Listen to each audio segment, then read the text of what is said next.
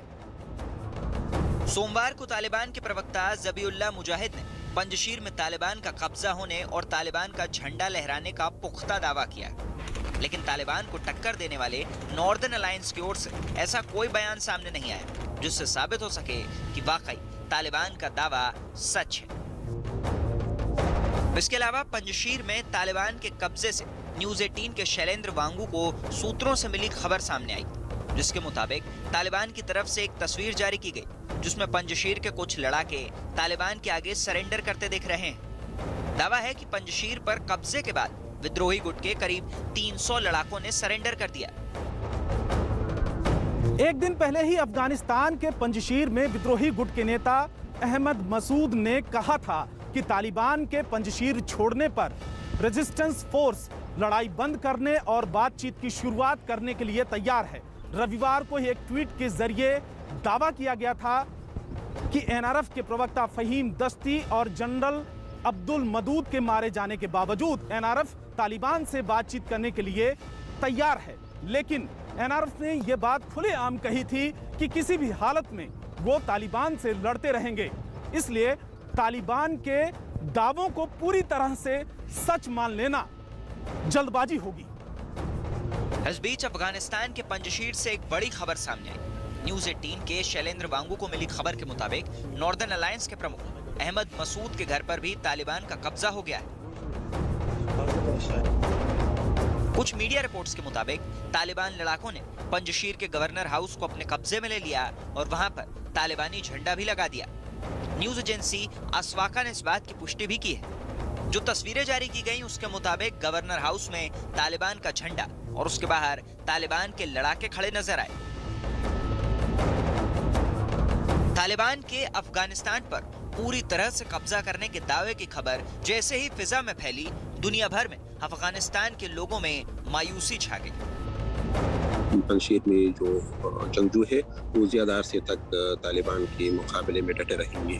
तो अभी तालिबान का सारे अफगानिस्तान पर कब्जा है और मोर देन 4 डिकेड्स से अभी तक ये पहली दफ़ा ऐसा हुआ है कि सारे अफगानिस्तान पर एक गिरोह या एक का कब्जा हुआ। अभी तक तो तालिबान हुकूमत हम नहीं कह सकते क्योंकि उन्होंने कोई अभी कॉन्स्टिट्यूशन लागू नहीं किया है। और तालिबान का दावा और उसके जारी किए गए वीडियो ने असर भी दिखाया, क्योंकि लोगों को यकीन होने लगा कि तालिबान जो कह रहे हैं वो सही है। खबर ये भी सामने आई कि नॉर्दर्न अलायंस के प्रमुख अहमद मसूद के घर पर भी तालिबान का कब्जा हो गया और अफगानिस्तान के कार्यवाहक राष्ट्रपति अमरुल्लाह सालेह भी पंजशीर छोड़कर भाग गए। लेकिन इसी बीच न्यूज़ 18 ने एनआरएफ के सूत्रों से सीधे बात की तो पता चला कि पंजशीर में घमासान जारी है और एनआरएफ ने भारत समेत अंतर्राष्ट्रीय समुदाय से मदद भी मांगी है।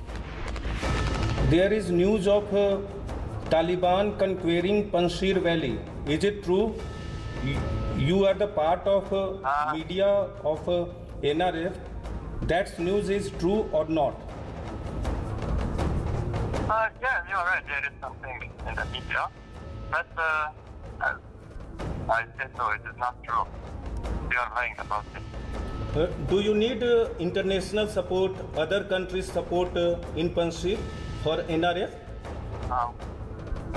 Yeah, of course, we need so much, and we hope work with them, especially here and other powers.